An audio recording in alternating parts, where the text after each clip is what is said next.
प्रधानमंत्री नरेंद्र मोदी को अब अपने चुनाव के दौरान किए गए वादों को क्रियान्वित करने का वक्त आ गया है।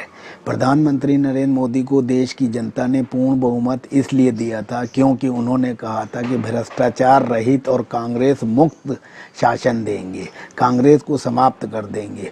अभी हाल ही में हुए हरियाणा विधानसभा और महाराष्ट्र के विधानसभा चुनावों में भारतीय जनता पार्टी को भी इसीलिए बहुमत मिला क्योंकि नरेंद्र मोदी को आगे रख के वोट मांगे गए थे।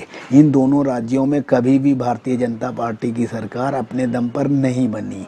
महाराष्ट्र में तो शिवसेना के साथ एक बार उनकी सरकार बनी भी थी, लेकिन हरियाणा में पहली बार पूर्ण बहुमत की सरकार भाजपा की बनने जा रही है।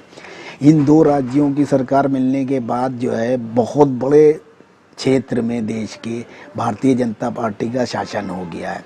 केंद्र में भी भाजपा का पूर्ण बहुमत से शासन है। इसलिए सरकार को सबसे पहले महंगाई को नियंत्रित करते हुए युवाओं को रोजगार देना चाहिए और देश की उन्नति की दिशा में चुनाव के दौरान किए गए कार्यों को पूरा करना चाहिए। अब नरेंद्र मोदी को ये बहानेबाजी नहीं चलेगी कि हमें जो है 5 साल उनको दिए, 60 साल हमें दो 60 महीने। इस तरह की बातों से जो है जनता का गुस्सा जो है उबाल ला सकता है और आगे के उनको शासन करने में समस्याएं पैदा हो सकती हैं। प्रधानमंत्री डॉक्टर मनमोहन सिंह गूंगे प्रधानमंत्री के तौर पे जो है प्रख्यात थे और ये नरेंद्र मोदी बोलने वाले प्रधानमंत्री के तौर पर लोकप्रिय हैं, लेकिन सिर्फ बोलने से काम नहीं चलता है। चुनावी भाषण करना एक बात है और उन चुनाव में किए गए वादों को पूरा करना दूसरी बात है। प्रधानमंत्री को जो है हर हाल में अब आने वाले 50-75 दिनों में चुनाव के दौरान किए गए वादों को दृढ़ता से जो है क्रियान्वित करना होगा, तभी उनको लोग सक्षम प्रधानमंत्री मानेंगे। राजनीतिक हलकों में आजकल काले धन की वापसी को लेकर राजनीतिक बयानबाजी जोरों पर है।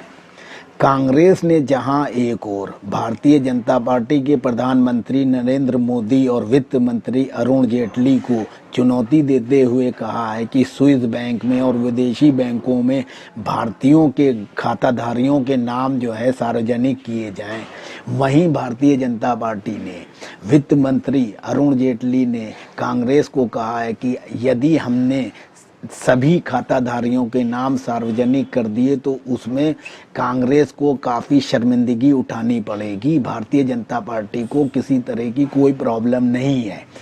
हम सीधे सरकार से ये निवेदन करना चाहते हैं कि चुनाव के दौरान प्रधानमंत्री पद के उम्मीदवार जो कि अब प्रधानमंत्री बन चुके हैं, नरेंद्र मोदी ने सार्वजनिक तौर पर जनता से कहा था कि वो प्रधानमंत्री बनने के 100 दिन के भीतर काले धन को वापस लाएंगे। अपने उस वादे को पूरा करने के लिए प्रधानमंत्री नरेंद्र मोदी को चाहिए कि किसी भी कीमत पर 800 जो खाताधारी हैं जिनका काला पैसा विदेशों में जमा है उनके नाम सार्वजनिक करें, ताकि जनता उनकी कथनी और करनी को एक समझे और उनके प्रति व्यक्त किए गए विश्वास को ठगा हुआ महसूस ना करे और ये जाने कि हमने जिस व्यक्ति को प्रधानमंत्री पद के लिए चुना वो आदमी देश को चलाने के लिए ईमानदार और सक्षम है। इसलिए किसी तरह की राजनीति करने के बजाय भारतीय जनता पार्टी और प्रधानमंत्री को चाहिए कि हर हाल में जो है 136 लोगों के नाम जाहिर करने की ज़रूरत नहीं, पूरे 800 लोगों की लिस्ट सार्वजनिक करें ताकि देश की जनता जान सके कि किन लोगों ने अनाप शनाप तरीके से ब्लैक मनी विदेशों में भेजी।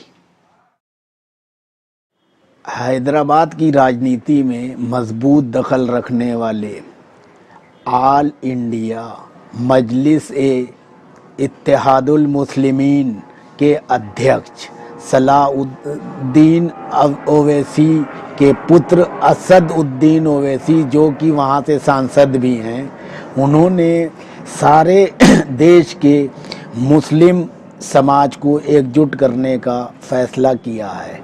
इसी सोच के मद्देनज़र उन्होंने हैदराबाद की राजनीति से निकलकर वर्तमान समय में महाराष्ट्र में हुए विधानसभा चुनाव में कदम रखा और अपने प्रत्याशियों को चुनाव मैदान में उतारा।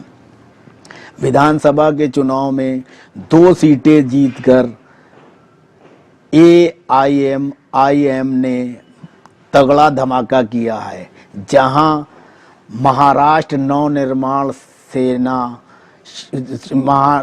नवनिर्माण पार्टी के अध्यक्ष राज ठाकरे को मीडिया का भारी समर्थन था और पिछली बार उनके 13 विधायक जीते थे। इस बार राज ठाकरे को मात्र 1 सीट विधानसभा चुनावों में हासिल हुई है। वहीं आंध्र प्रदेश से मुंबई में आकर चुनाव लड़कर 2 सीटें जीतने वाले सांसद असदुद्दीन ओवैसी ने ये साबित कर दिया है कि अगर ईमानदारी से मुस्लिम समाज की लड़ाई लड़ी जाए तो समर्थन हासिल करना आसान होगा। अपनी महाराष्ट्र की कामयाबी को देखते हुए सांसद असदुद्दीन ओवैसी ने राष्ट्रीय स्तर पर all India मजलिस-ए Ittehadul Muslimeen AIM का विस्तार करने का फैसला कर लिया है। दिल्ली में हाल ही में विधानसभा होने की संभावना व्यक्त की जा रही है।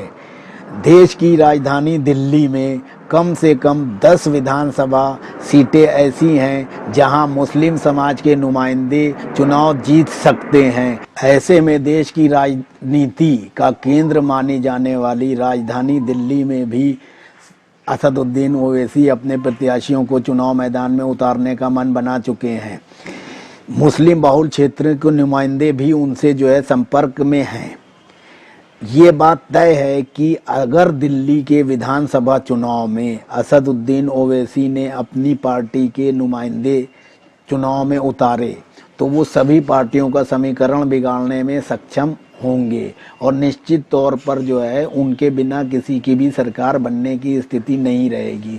बशर्त यह है कि उनको ऐसे प्रत्याशी चुनाव मैदान में उतारने होंगे जो कांग्रेस, जनता दल यूनाइटेड, लोक जनशक्ति पार्टी और आम आदमी पार्टी से अलग व्यक्तित्व रखते हों, उन पार्टियों की विचारधारा में उनका विश्वास ना हो। ऐसे लोगों को वो टिकट दें जो चाहे दलित समुदाय के हों, सिख समुदाय के हों, जाट समुदाय के हों, ब्राह्मण समुदाय के हों, और उन सबका एक कॉम्बिनेशन बनाकर मुस्लिम समुदाय को भी आगे लेके चलें, क्योंकि मुसलमानों की रहनुमाई करने वाला कोई भी मजबूत नेता इस वक्त राष्ट्रीय स्तर पर नहीं है।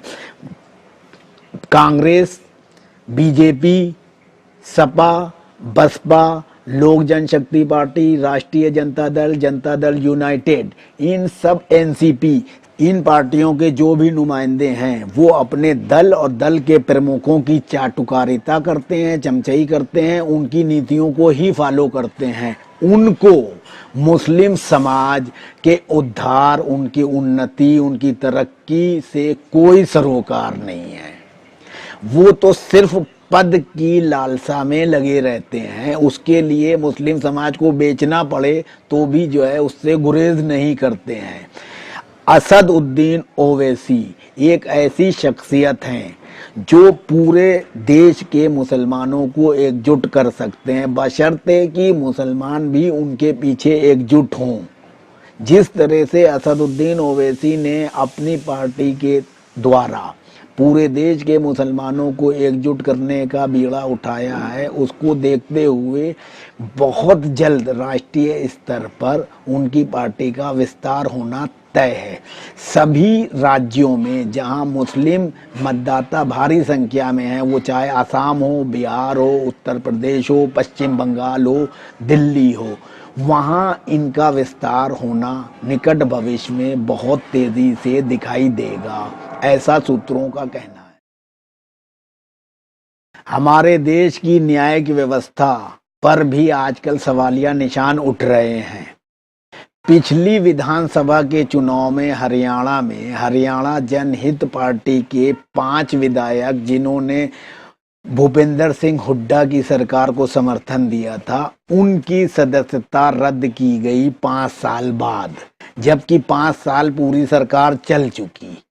जब 5 साल अनैतिक तौर पर सरकार चल चुकी तो उसके बाद सदस्यता रद्द करने का क्या मतलब हुआ? इससे जो है न्यायपालिका की हास्यास्पद स्थिति सामने आती है। अब दूसरा मुद्दा ये है कि संत आसाराम प्रभु को, जिनके लाखों करोड़ों भक्त हैं, रेप के मामले में कितने दिनों से जेल में बंद किया गया है। अभी वो रेप जो है प्रूफ तो हुआ ही नहीं है, और ना जाने कितने और नए मुकदमे उनके ऊपर थोप दिए गए हैं। 50 पुराने मुकदमे, 10 साल पहले कोई भी व्यक्ति आके, महिला लड़की आरोप लगा देती है कि इन्होंने मेरे साथ ऐसा किया था, उसकी फाइल भी खुल जाती है। वो बेचारे अंदर नहीं आ पा रहे। हमें उनसे या किसी अनैतिक कृत्य करने वाले से कोई सरोकार नहीं है, कोई हमदर्दी नहीं है, कोई उसके प्रति मेरा सम्मान नहीं है।